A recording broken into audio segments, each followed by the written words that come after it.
Bienvenidos una vez más, a este su canal Speakbook.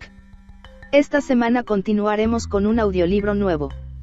Acerca del libro Tarzán de los monos, es la primera de una serie de novelas escritas por Edgar Rice Burroughs acerca del personaje ficticio Tarzán. Esta historia fue publicada por primera vez en la revista Pulp Story Magazine en octubre de 1912 y editada como libro por primera vez en 1914. Esta era la tercera novela que publicaba Burroughs, y solo pensaba hacer una secuela de ella. Pero el personaje resultó ser tan popular que Burroughs continuó la serie en la década de 1940 con 2 docenas de secuelas. Los derechos de autor de la obra expiraron en los Estados Unidos, razón por la cual la obra es de dominio público. Libro Tarzán de los monos. Escrito por Edgar Rice Burroughs. Capítulo 1. En alta mar. Esta historia me la proporcionó alguien que no tenía motivo alguno para contármela, ni a mí ni a nadie. El principio del relato podría atribuirlo a la seductora influencia que sobre el narrador ejercían los vapores etílicos de una añeja cosecha. El resto de la extraña fábula llegaría como consecuencia de la escéptica incredulidad que manifesté durante los días siguientes. Cuando mi sociable anfitrión se percató de lo lejos que había llegado en su relato y de que me inclinaba más bien a dudar de la veracidad de lo que me exponía, su insensato orgullo asumió con renovados bríos la tarea que había desencadenado la vieja añada vinícola y le indujo a desenterrar pruebas documentales que confirmaban los rasgos más sobresalientes de la singular leyenda, un mohoso manuscrito antiguo y ciertos expedientes polvorientos de la Oficina Colonial Británica. No digo que la historia sea verídica, ya que no fui testigo presencial de los sucesos que detalla, pero la circunstancia de que al contarosla asigne nombres ficticios a los protagonistas creo que constituye evidencia suficiente de mi sinceridad al declarar que opino que muy bien pudiera ser cierta. Las carcomidas y amarillentas páginas del diario de un hombre fallecido hace muchos años y los documentos de la Oficina Colonial Británica coinciden exactamente con la narración de mi cordial anfitrión, así que os presento el relato tal como, tras laboriosos esfuerzos, me ha sido posible componerlo.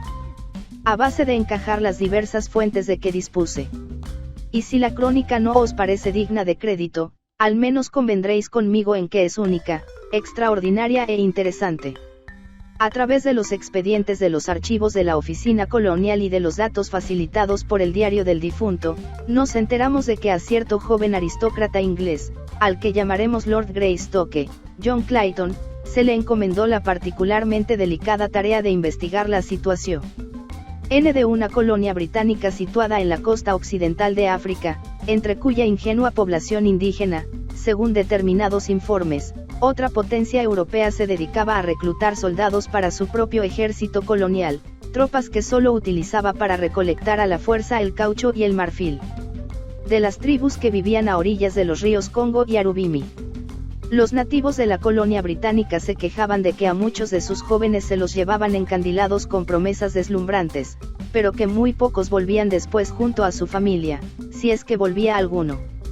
Los ingleses establecidos en África llegaban incluso a afirmar que a aquellos pobres negros se los mantenía en una situación de virtual esclavitud y que después de concluido el periodo de alistamiento, los oficiales blancos aprovechaban la ignorancia de aquellos desdichados para engañarles diciendo que aún les quedaban varios años por cumplir. A la vista de ello, la Oficina Colonial destacó a John Clayton como enviado especial al África Occidental Británica, con un nuevo cargo e instrucciones confidenciales para que realizase una investigación a fondo sobre el trato injusto al que los oficiales de una potencia europea amiga sometían a los súbditos británicos de color. Sin embargo, la causa por la que encargaron a Lord Greystoke tal cometido carece de importancia en lo que afecta a este relato, puesto que no llegó a realizar investigación alguna, a decir verdad, ni siquiera alcanzó su punto de destino. Clayton pertenecía a ese tipo de hombre inglés que uno suele asociar de buen grado a esos nobilísimos monumentos con que se conmemoran las hazañas victoriosas obtenidas en 1000 campos de batalla, un hombre vigoroso y varonil, tanto mental como física y moralmente. De estatura superior a la media, tenía ojos grises y facciones regulares y enérgicas, salud de hierro, porte distinguido y constitución robusta, lógico fruto todo ello de los años de adiestramiento y práctica militar. La ambición política le había inducido a solicitar el traslado del ejército a la oficina colonial y así le encontramos, joven aún, encargado de una misión delicada e importante al servicio de la reina. Al recibir el nombramiento, Clayton se sintió entusiasmado y horrorizado a la vez. Aquel ascenso le parecía normal, un honor merecido, el premio a sus esfuerzos y a la inteligente labor que había llevado a cabo, representaba también ascender un peldaño más en el escalafón que conducía a puestos de mayor importancia y responsabilidad. Por otra parte, sin embargo, apenas habían transcurrido 3 meses desde su boda con la honorable Alice Rutherford y le aterraba la idea de llevar a la preciosa muchacha al aislamiento y los peligros del África tropical. Por ella hubiera rechazado el nombramiento, pero la joven no lo habría consentido de ninguna manera. Muy al contrario, la muchacha insistió en que lo aceptara y se empeñó en acompañarle. Había madres y hermanos, tíos y primos que echaron su cuarto a espadas en el asunto. Pero de esas opiniones y del tono en que las expresaron no dice nada el relato. De lo que sí queda constancia es de que una luminosa mañana del mes de mayo de 1888, John, Lord Greystoke, y Lady Alice, zarparon de Dover, rumbo a África. Al cabo de un mes llegaban a Freetown, puerto en el que fletaron un velero, el Fuwalda, que debía trasladarlos a su destino. Y en ese punto John, Lord Greystoke, y Lady Alice, su esposa, se perdieron de vista y no se volvió a saber nada más de ellos. 2 meses después de que el Fuwalda hubiese elevado anclas y se alejara de Freetown, media docena de buques de guerra británicos recorrieron aquella zona del Atlántico Sur, en busca de la pareja o de algún rastro de su velero. El casi inmediato descubrimiento en la playa de la isla de Santa Elena de los restos del naufragio convenció al mundo de que el Fuwalda se había hundido con cuanto llevaba a bordo, de modo que la búsqueda se interrumpió cuando apenas acababa de iniciarse, aunque en varios corazones anhelantes la ESP Eranza continuó aleteando durante muchos años. Bergantín de unas 100 toneladas, el Fuwalda era un típico barco mercante como muchos otros de los que por entonces se dedicaban al tráfico marítimo en el Atlántico meridional, cuyas tripulaciones las componían lo más fascineroso de la escoria del mar, asesinos que habían dado esquinazo a la horca y sanguinarios malhechores de toda raza y nacionalidad. El Fuwalda no era ninguna excepción a aquella regla. Sus oficiales, matones endurecidos, odiaban a la tripulación y, naturalmente, la tripulación les pagaba en la misma moneda. El capitán, con todo y ser un competente lobo de mar, trataba a sus hombres con despiadada brutalidad. En sus relaciones con ellos, solo conocía, o solo empleaba, 2 argumentos, la barra de hierro llamada cabilla y el revólver. Es harto probable que aquella abigarrada chusma que tenía a sus órdenes no entendiese ningún otro.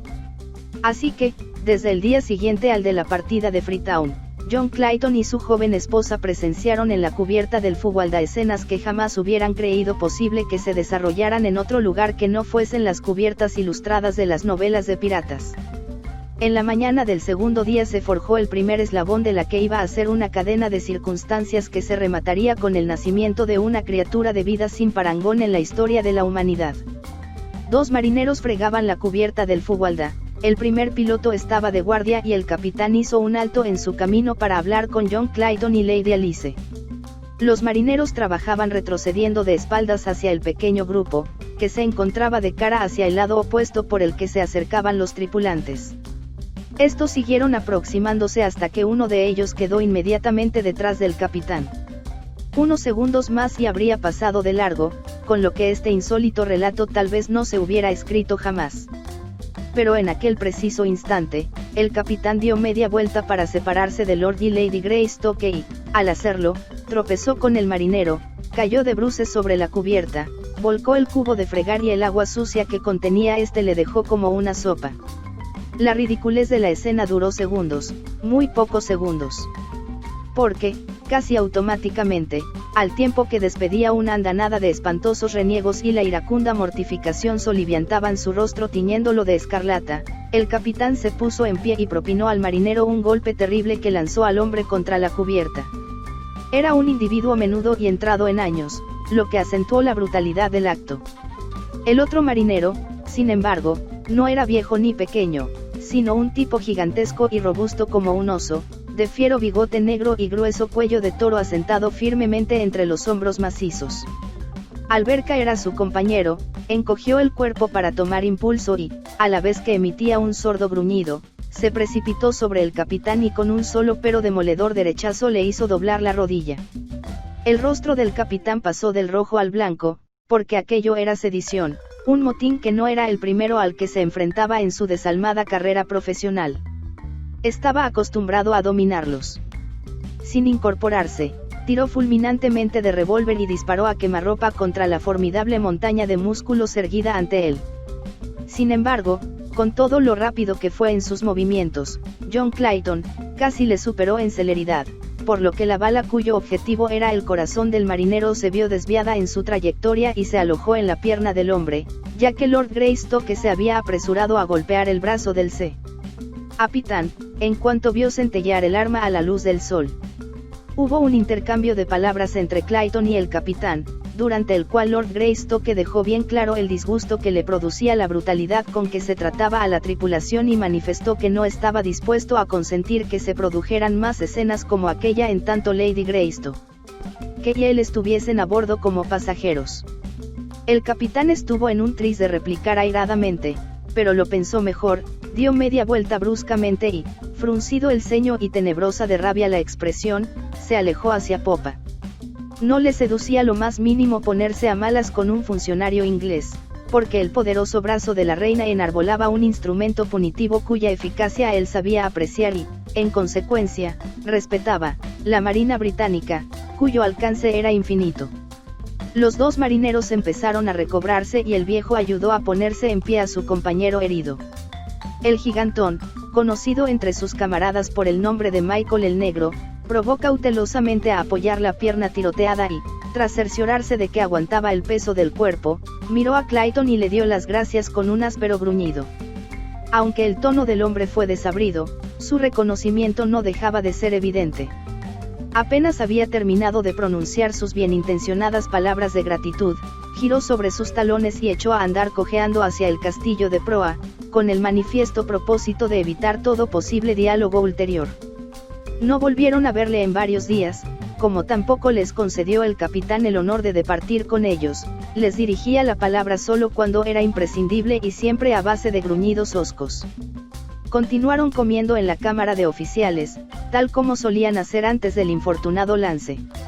Pero el capitán tuvo buen cuidado en arreglárselas para que alguna de sus obligaciones le impidiese coincidir con ellos a la mesa.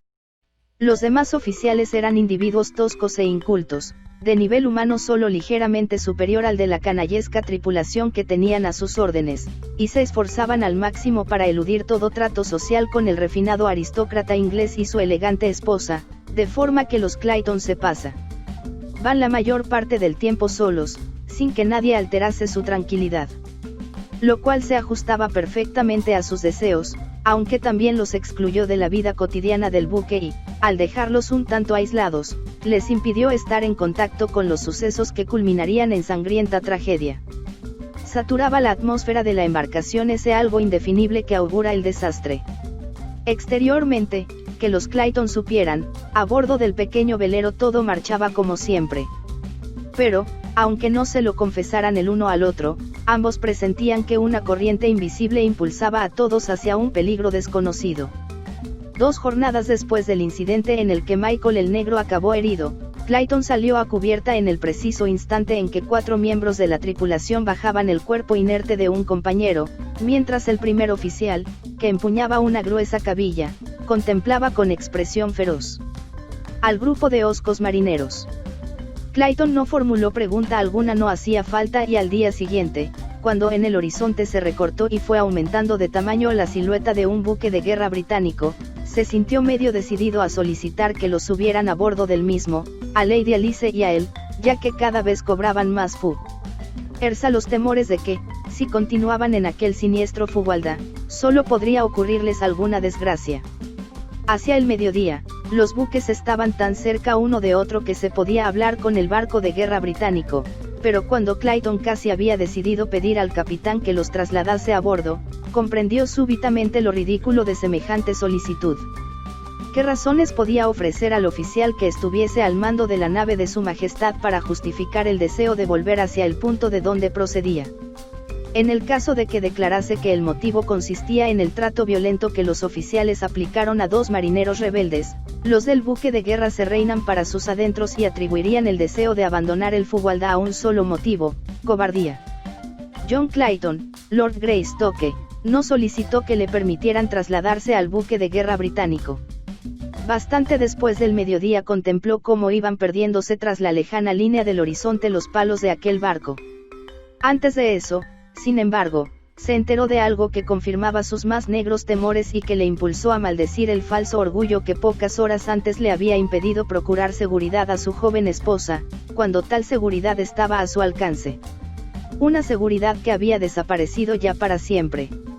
A media tarde, el menudo y anciano marinero que unos días antes derribara a golpes el capitán se llegó a las proximidades de la borda desde donde John Clayton y su esposa observaban el cada vez más diminuto perfil del gran buque de guerra. El viejo limpiaba los dorados y, con disimulo, se fue acercando hasta situarse casi pegado a Clayton. «El infierno se va a desencadenar sobre esta nave, señor», susurró. «Acuérdese de lo que le digo. Esto va a ser un infierno». «¿Qué quiere decir, amigo?», preguntó Clayton. «Vamos, es que no se da cuenta de lo que está ocurriendo. No se ha enterado de que esos hijos de Satanás del capitán y sus sicarios se están ensañando con la tripulación. Ayer rompieron la cabeza a 2 marineros.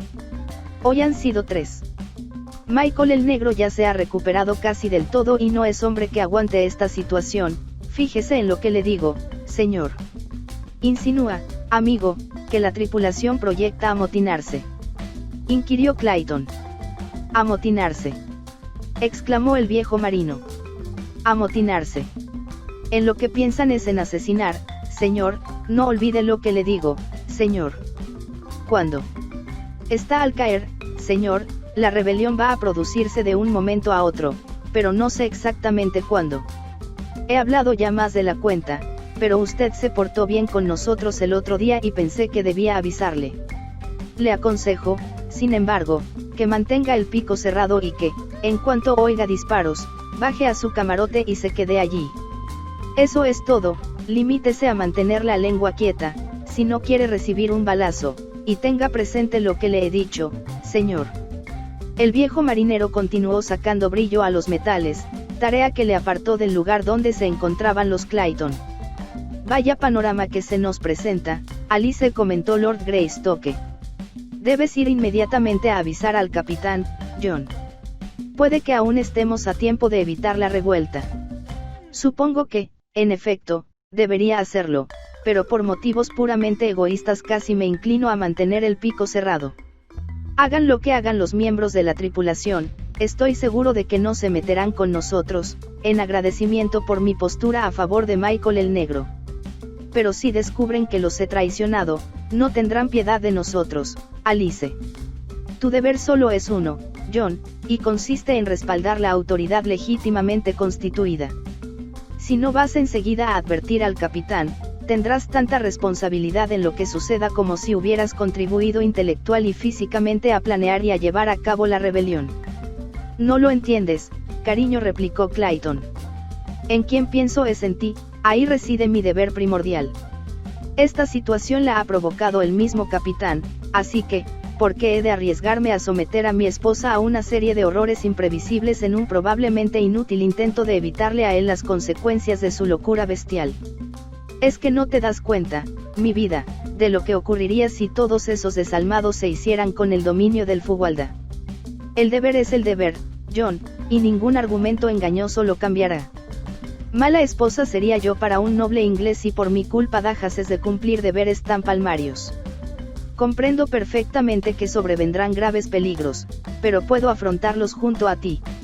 «Se hará, pues, como quieres», accedió Clayton con una sonrisa. «Tal vez nos estemos metiendo en un compromiso serio.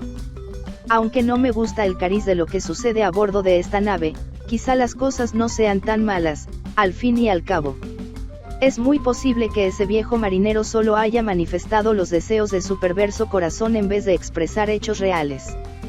Los motines en alta mar sin duda eran corrientes hace 100 años, pero en este año de gracia de 1888 son sucesos de lo más improbable. Ahí va el capitán hacia su camarote. Me acercaré a avisarle, ya que los malos tragos cuanto antes se pasen mejor. Y no tengo el estómago todo lo resistente que me haría falta para tratar con esa bestia. Como colofón a sus palabras echó a andar rumbo a la escalera de toldilla por la que había pasado el capitán y, un momento después, llamaba a la puerta del camarote. «Adelante», rezongó en tono ronco el malhumorado capitán. Una vez entró Clayton y después de cerrar la puerta tras de sí, el oficial inquirió, «¿Y bien?» «Vengo a informarle de los puntos esenciales de una conversación que he oído hoy, porque, si bien es posible que sea una falsa alarma y el asunto quede en nada, conviene que esté usted prevenido, por si acaso. En resumen, se trata de que la tripulación piensa amotinarse y asesinar a quien se le ponga por delante». «Eso es mentira», rugió el capitán. «Y si ha vuelto a entrometerse en lo que se refiere a la disciplina de este buque o insiste en hurgar en asuntos que no le importan, habrá de atenerse a las consecuencias e irse al diablo. Me tiene sin cuidado el que sea usted un lord inglés. Yo soy el capitán de este barco y le exijo que, en adelante, deje de meter sus impertinentes narices en mis atribuciones». El capitán había perdido los estribos de un modo tan frenético que su rostro estaba cárdeno de furor. Pronunció las últimas palabras a voz en cuello y las subrayó descargando furiosamente contra la mesa uno de sus enormes puños, a la vez que agitaba el otro frente al semblante de Clayton. Greystoke no se alteró lo más mínimo, sino que permaneció tranquilo, de pie, sosteniendo la mirada colérica del capitán. «Capitán Billings», silabeó Clayton finalmente, «perdone mi sinceridad, es usted lo que se dice un perfecto burro». Dio media vuelta y salió de la cámara con su acostumbrada flema indiferente, una calmosa actitud sin duda calculada para provocar torrentes de iracundas imprecaciones en sujetos de la catadura moral de Billings. Es posible que el capitán se hubiera arrepentido de sus precipitadas palabras de haber intentado Clayton aplacarle, pero al no ser así, sino todo lo contrario, el mal genio del oficial situó a este en una irreversible postura negativa que impedía toda posibilidad de colaboración en pro del bien común. La última posibilidad se había disipado. «Bueno», Alice comunicó Clayton a su esposa, al reunirse con ella. «Podía haberme ahorrado el esfuerzo. Ese individuo ha demostrado ser un ingrato. Le faltó muy poco para lanzarse sobre mí como un perro rabioso. Por lo que a mí respecta, tanto él como su maldito barco pueden irse al garete. Hasta que tú y yo nos encontremos a salvo, emplearé todas mis energías en velar por nuestra propia seguridad. Y creo que, para empezar, lo primero es ir a nuestro camarote y coger mis revólveres. Ahora me arrepiento de haber guardado en los baúles que van en la bodega las armas largas y las municiones». Encontraron sus compartimentos en el mayor desorden. La ropa de los cajones y las maletas, ahora abiertos, aparecían desperdigadas por el reducido espacio del camarote y hasta las camas estaban deshechas y rotas. «Es evidente que alguien tiene más interés por nuestras pertenencias que nosotros mismos», observó Clayton. «Echemos un vistazo, Alice, a ver qué falta». Una revisión completa demostró que no les habían quitado nada, salvo los 2 revólveres de Clayton y unos cuantos cartuchos que había separado para dichas armas. «Precisamente las cosas que más desearía que me hubiesen dejado», dijo Lord Greystoke, «y el detalle de que hayan organizado todo este desbarajuste para llevarse esas armas y nada más que esas armas resulta algo de lo más ominoso». «¿Qué vamos a hacer, John?», preguntó Alice. «Tal vez estabas en lo cierto al opinar que nuestras mayores posibilidades residían en mantener una actitud neutral. Si los oficiales se las arreglan para dominar el amotinamiento, no tendremos nada que temer, y si los sediciosos logran su objetivo, nuestra esperanza, aunque débil, consistirá en la circunstancia de no haber intentado frustrar sus designios ni oponernos abiertamente a ellos». «Tienes razón, Alice. Nos mantendremos en el centro del camino». Cuando se disponían a poner en orden el camarote, Clayton y su esposa advirtieron simultáneamente que por debajo de la puerta asomaba la esquina de un pedazo de papel. Clayton se inclinó para cogerlo y vio, sorprendido, que el papel se deslizaba hacia el interior de la estancia. Comprendió que alguien lo estaba empujando desde fuera. Se acercó a la puerta rápida y silenciosamente, pero cuando alargó la mano hacia el picaporte, Alice le agarró la muñeca. No, John, susurró la muchacha. No desean que los veamos, así que vale más que no lo hagamos. Ten presente que hemos decidido mantenernos neutrales. Clayton dejó caer el brazo, al tiempo que esbozaba una sonrisa. Permanecieron inmóviles, con la mirada en el papel que, al final, quedó inmóvil sobre el suelo del camarote, junto al borde inferior de la puerta. Entonces, Clayton se agachó para recogerlo. Era un trozo de papel blanco, sucio, torpemente doblado en irregular rectángulo. Al desdoblarlo, los ojos de Clayton tropezaron con un mensaje escrito en toscas letras de imprenta, casi ilegible, con todos los indicios de haber sido trazadas por alguien nada acostumbrado a tales tareas caligráficas. Traducida, la nota era un aviso para que los Clayton se abstuvieran de denunciar la pérdida de sus revólveres y de repetir lo que el viejo marinero les había confesado. Abstenerse de ello o enfrentarse a la pena de muerte. Imagino que seremos buenecitos. Clayton acompañó sus palabras con una sonrisa pesarosa. Lo único que podemos hacer es cruzarnos de brazos, sentarnos y esperar lo que puede venir. Capítulo 2. Un hogar en la selva. No tuvieron que esperar mucho, porque a la mañana siguiente, cuando Clayton salió a cubierta para dar el acostumbrado paseo de todos los días antes del desayuno, retumbó un disparo, al que sucedió otro y luego otro más. La escena que se desarrollaba ante sus ojos confirmó los más negros temores de Clayton. El reducido grupo de oficiales formaba una piña frente a la tripulación del Fugualda, acaudillada por Michael el Negro. La primera descarga de los oficiales impulsó a los marineros a dispersarse a toda velocidad, para ponerse a cubierto tras los mástiles, la cabina del timón y otros parapetos y puntos ventajosos, desde los que respondieron al fuego graneado de los 5 oficiales que representaban la autoridad a bordo o del buque.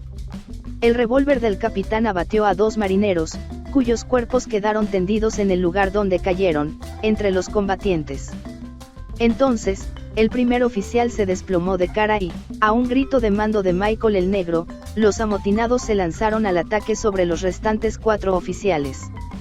La tripulación solo había podido reunir 6 armas de fuego, por lo que la mayoría de sus miembros no enarbolaban más que bicheros, hachas, destrales y barras de hierro. El capitán había vaciado su revólver y estaba recargándolo cuando se produjo la carga. El arma del segundo oficial se había encasquillado, por lo que solo 2 armas de fuego podían oponerse a los sediciosos, que se precipitaron sobre sus enemigos, los cuales retrocedieron ante el furibundo asalto de los marineros. Los 2 bandos maldecían y blasfemaban espantosamente, lo que, junto con el estruendo de las detonaciones y los gritos y lamentos de los heridos, convertía la cubierta del Fugualda en un frenético manicomio. Antes de que los oficiales hubiesen retrocedido una docena de pasos, ya tenían encima a los miembros de la tripulación. El hacha que esgrimía un fornido negro hendió la cabeza del capitán, desde la frente hasta la barbilla, y unos segundos después todos los oficiales habían sucumbido, muertos o malheridos a causa de docenas de golpes y balazos. La acción de los amotinados del Fugualda fue tan espeluznante como rápida de ejecución y, durante todo su desarrollo, John Clayton permaneció descuidadamente apoyado junto al tambucho, mientras fumaba su pipa con aire meditativo, como si estuviese presenciando un partido de cricket que le fuera indiferente. Al caer el último oficial, Greystoke pensó que había llegado el momento de volver junto a su esposa, no fuera caso que alguno de aquellos individuos de la tripulación la encontrase sola en el camarote. Si bien tranquilo y displicente por fuera, Clayton se sentía interiormente repleto de aprensión y nerviosismo, temiendo por la suerte que podía correr Alice en manos de aquellos ignorantes rufianes, en las que un destino inexorable los había puesto a ambos. Cuando dio media vuelta para descender por la escalera, le sorprendió ver a su esposa en lo alto de la misma, casi junto a él. «¿Cuánto hace que estás aquí, Alice?» «Desde el principio», respondió ella. «Ha sido terrible, John». «Oh, qué espantoso. En poder de esos criminales, ¿qué podemos esperar?» «De momento, espero que el desayuno», sonrió alentadoramente Clayton, con la sana intención de eliminar en lo posible los temores de Alice.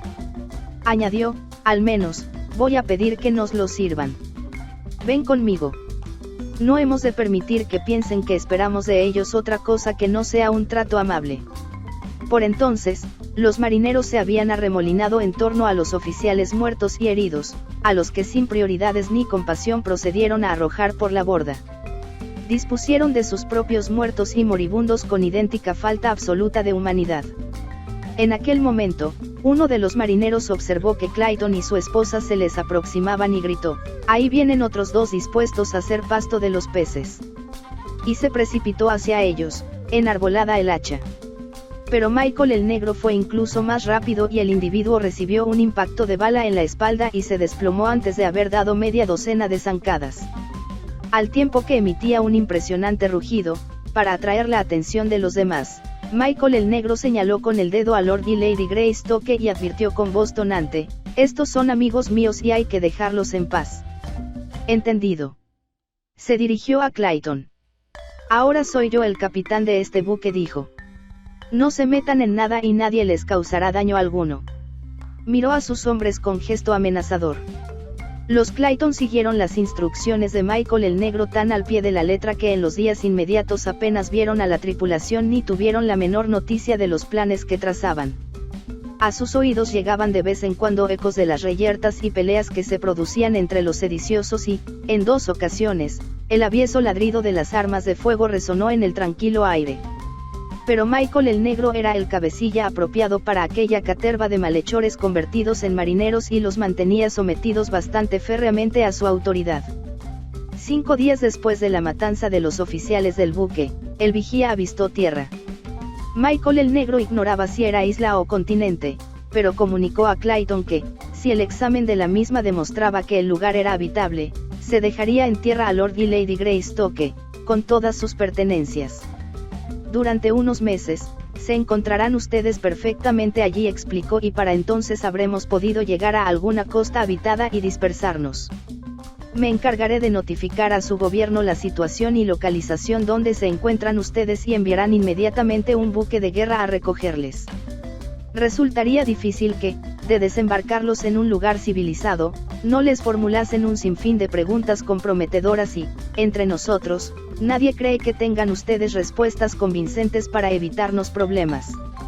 Clayton le recriminó la inhumanidad que constituía dejarlos en una orilla desconocida, a merced de fieras salvajes y, posiblemente, de hombres aún más salvajes que los animales. Pero sus protestas no le sirvieron de nada, salvo para despertar el enojo de Michael el Negro, por lo que se vio obligado a desistir de reproches y dedicarse a procurar sacar el máximo partido a la peliaguda situación. Hacia las 3 de la tarde arribaron a la altura de una ribera cubierta de preciosa arboleda, frente a la boca de lo que parecía ser un puerto natural bien abrigado. Michael el Negro destacó una barca llena de marineros para que sondeasen la entrada a aquella bahía, a fin de determinar si el Fugualda podía pasarla sin peligro de embarrancar. Al cabo de 1 hora estaban de regreso, para informar de que las aguas de la bocana eran bastante profundas, lo mismo que las de la pequeña ensenada interior. Antes de que anocheciese, el bergantín se encontraba plácidamente anclado en medio de una abra tranquila, cuyas aguas aparecían lisas como un espejo. Le circundaban orillas ornadas de verde y lujuriosa vegetación semitropical, mientras la tierra firme se extendía desde el océano, ascendiendo para formar colinas y mesetas, cubiertas casi uniformemente por espléndida, verde y tupida selva virgen. No se veía el menor rastro de núcleo habitado, pero sí era evidente que aquella tierra podía fácilmente sustentar vida humana, a juzgar por la exuberancia de aves y animales que pululaban por los bosques y que los ocupantes del Fugualda vislumbraban ocasionalmente desde la cubierta del buque. También pudieron ver el rielar de las aguas de un riachuelo que desembocaba en la bahía, corriente que garantizaba agua potable en abundancia. Cuando cayó la noche sobre la tierra, Clayton y Lady Alice permanecieron junto a la baranda del buque, entregados a la silenciosa contemplación de lo que iba a ser su futuro lugar de residencia. Llegaban de la densa oscuridad del bosque los gritos feroces de las fieras, el rugido sordo y profundo del león y, de vez en cuando, el agudo bramido de alguna pantera. La mujer se acurrucó contra su marido, asustada por los terrores que adivinaba iban a tener que soportar en las pavorosas tinieblas que envolverían las noches venideras, cuando se encontrasen abandonados en aquella orilla salvaje y solitaria. Avanzada la noche, Michael el Negro se les acercó. aunque solo estuvo con ellos el tiempo suficiente para indicarles que se preparasen para desembarcar a la mañana siguiente. Intentaron convencerle de que era mejor que los llevase a una costa más hospitalaria, más cercana a la civilización, donde tuviesen alguna esperanza de caer en manos amistosas. Pero ni ruegos, ni amenazas, ni promesas de recompensa conmovieron al cabecilla de los amotinados. Soy el único hombre a bordo que, por su seguridad, no preferiría verlos muertos y, aunque sé que la muerte de ustedes es el modo más razonable de sentirnos a salvo, Michael el Negro no es de los que olvidan un favor. Me salvó la vida una vez y, a cambio, voy a salvar la suya, pero no puedo hacer más. Los miembros de la tripulación no me permitirían ir más lejos incluso, si no desembarcan ustedes enseguida, es posible que mis hombres cambien de idea acerca de brindarles esa oportunidad. Pondré en tierra todos sus avíos, con algunos cacharros para cocinar y unas cuantas velas viejas de lona con las que podrán hacerse tiendas de campaña. También les dejaré víveres para que se alimenten en tanto encuentran frutos y caza. Con sus armas de fuego, estarán en condiciones de protegerse y sobrevivir sin dificultades hasta que vengan a recogerles.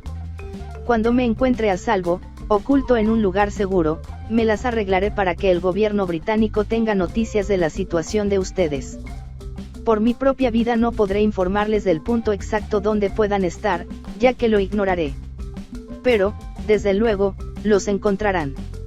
Acto seguido, Michael el Negro se retiró y los Clayton descendieron en silencio a su camarote, abrumado el ánimo por los presentimientos más sombríos. Lord Greystoke no creía que el gerifalte de los amotinados albergase la intención de notificar al gobierno británico el paradero de los dos súbditos abandonados, ni tampoco tenía la certeza de que no surgiese alguna traición, cuando, al día siguiente, los marineros los trasladasen a tierra con sus pertenencias.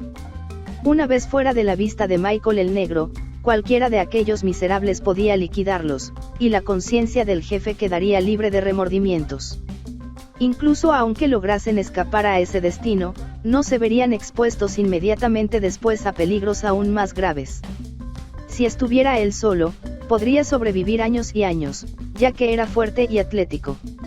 Pero ¿qué iba a hacer de Alice y de la otra vida que pronto iba a aparecer en medio de un mundo primitivo, pleno de rigores y peligros? El hombre se estremeció al reflexionar en la terrible gravedad, la espantosa desesperanza de su situación. Sin embargo, la misericordiosa providencia le evitó columbrar en toda su magnitud la espeluznante realidad de lo que les esperaba en las torvas profundidades de aquella selva siniestra. A primera hora de la mañana siguiente, los marineros apilaron sobre cubierta los baúles y cajas de los Clayton, que cargaron a continuación en los botes que aguardaban para trasladarlos a tierra. Era un equipaje constituido por una amplia variedad de enseres, puesto que los Clayton preveían una estancia de 5 a 8 años en su nuevo hogar. De modo que, aparte de los numerosos artículos de primera o segunda necesidad, llevaban también muchos objetos de lujo. Michael el Negro estaba firmemente decidido a que no quedase a bordo ninguna pertenencia de los Clayton. Difícil resultaba determinar si tal actitud era producto de la compasión o la motivaba algún desconocido interés egoísta. Indudablemente, en cualquier puerto del mundo civilizado costaría mucho explicar o justificar la presencia, a bordo de un barco sospechoso, de efectos propiedad de un funcionario británico desaparecido. En su celo para suprimir todo vestigio de su actuación delictiva, Michael el Negro se esforzó hasta el punto de obligar a los marineros a devolver a Clayton los revólveres que le habían distraído. Cargaron en los botes sacos de galletas y tasajo, junto con una pequeña provisión de patatas, alubias, cerillas y utensilios de cocina, una caja de herramientas y las velas viejas de lona que Michael el Negro les había prometido. Como si sospechase que sus hombres pudieran cometer lo que Clayton había sospechado, Michael el Negro los acompañó hasta la orilla en una de las barcas y fue el último en retirarse cuando los botes, tras llenar de agua potable los barriles de la nave, emprendieron a golpe de remo el regreso al ancla. Dofuwolda. Mientras las barcas se alejaban despacio por las tranquilas aguas de la bahía, Clayton y su esposa contemplaron en silencio su bogar, lacerado el pecho por la sensación de profunda impotencia ante el inminente desastre que sin duda les acechaba. A su espalda, desde lo alto de un cerro, otros ojos observaban, ojos entrecerrados, malévolos, que relucían bajo unas cejas hirsutas. Cuando el Fugualda atravesó la estrecha salida de aquel puerto natural y un promontorio lo ocultó a la vista, Lady Alice echó los brazos al cuello de su marido y estalló en sollozos incontrolables. Había afrontado valerosamente los peligros del motín. Con heroica entereza contempló las amenazas que presagiaba el terrible futuro, pero ahora que el terror de la soledad absoluta se abatía sobre ellos, los abrumados nervios de la muchacha cedieron y se produjo la reacción. Clayton no intentó siquiera enjugarle las lágrimas. Consideraba que era mejor que fuese la propia naturaleza la que aliviase el estallido de unas emociones largo tiempo reprimidas. Transcurrieron varios minutos antes de que la joven, que era poco más que una chiquilla, recobrara el dominio de sí. «Oh, John, qué horroroso es esto», exclamó al final. «¿Qué vamos a hacer? ¿Qué podemos hacer?» «Solo podemos hacer una cosa», Alice Clayton habló en tono tranquilo, como si estuvieran sentados en el confortable saloncito de su casa, y es trabajar. Nuestra salvación está en el trabajo. Bajo ningún concepto debemos concedernos tiempo para pensar, porque ese camino conduce a la locura. Es preciso trabajar y esperar. Tengo la certeza de que vendrán a rescatarnos enseguida, en cuanto resulte evidente que el Fugualda se ha perdido, incluso aunque Michael el Negro no cumpla la promesa que nos hizo. Pero, John, si se tratara solo de nosotros dos, sollozó Alice, podríamos resistirlo, pero... Sí, cariño, repuso Clayton, amorosamente, también he estado pensando en eso.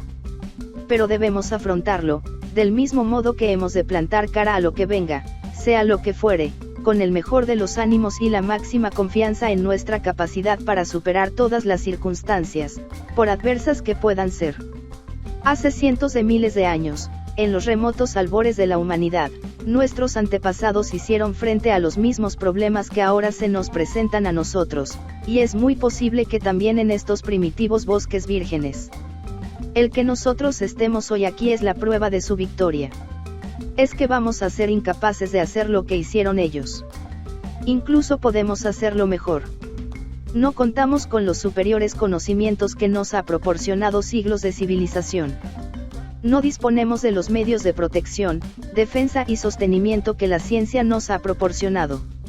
Adelantos y ventajas que ellos desconocían absolutamente. Lo que nuestros antecesores lograron, Alice, con instrumentos y armas de piedra y hueso, nosotros también podremos conseguirlo. Ay, John.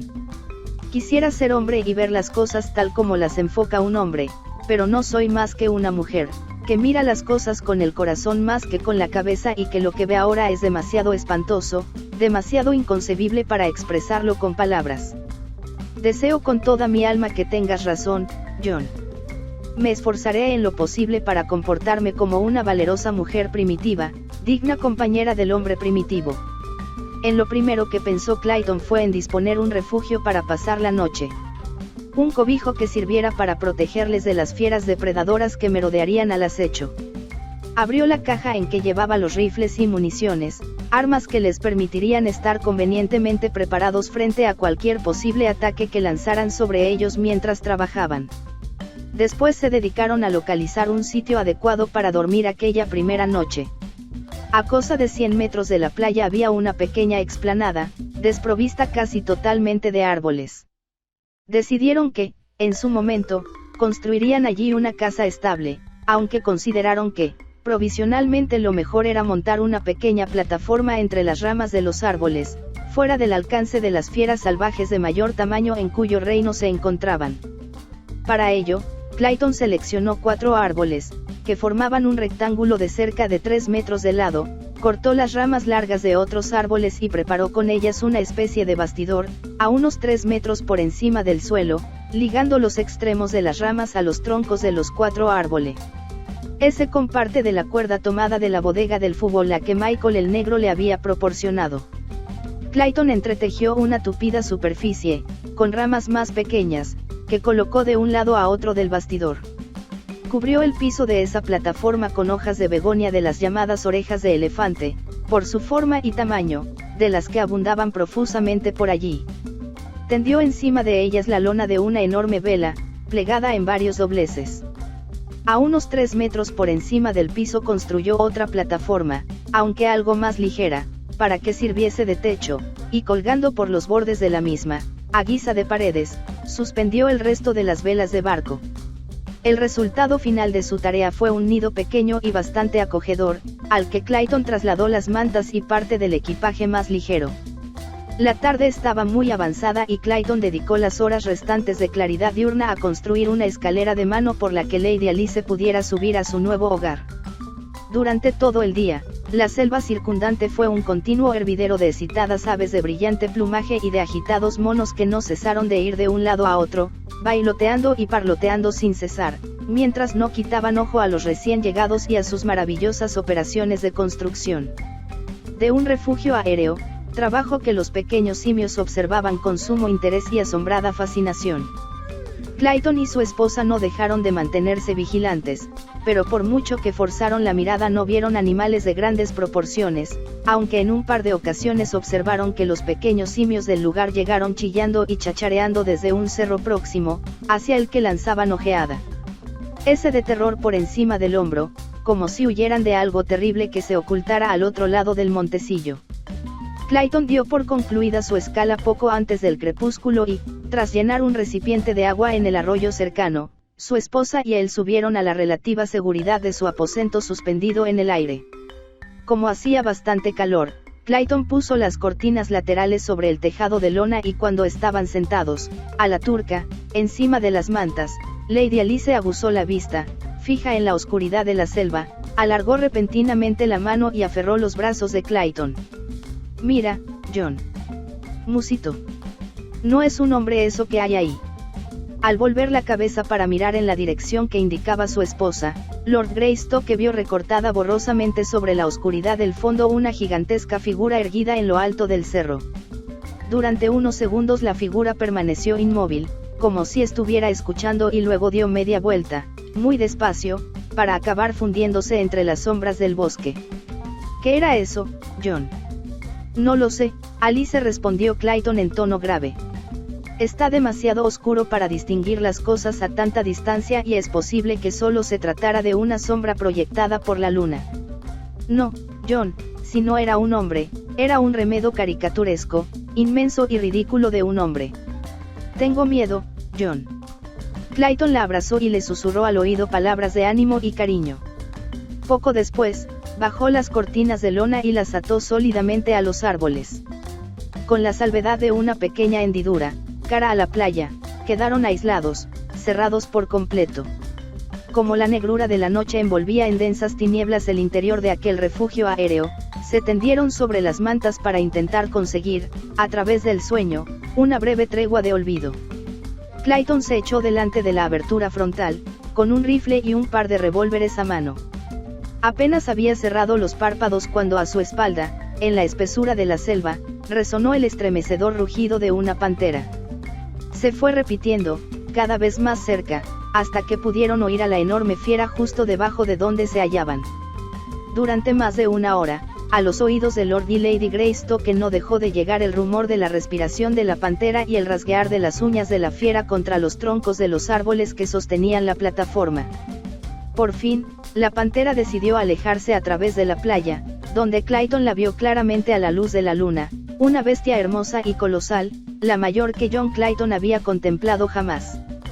Casi no pudieron pegar ojo durante las largas horas de tenebrosidad nocturna, a excepción de unos cuantos retazos breves de sueño preñados de temores, porque los ruidos de la inmensa selva, por la que pululaban miles de animales salvajes, ponían de punta sus agitados nervios, de modo que los alaridos penetrantes y el rumor de los movimientos furtivos de las fieras que desplazaban sus cuerpos gigantescos por debajo de su refugio los despertaron sobresaltados más de 100 veces.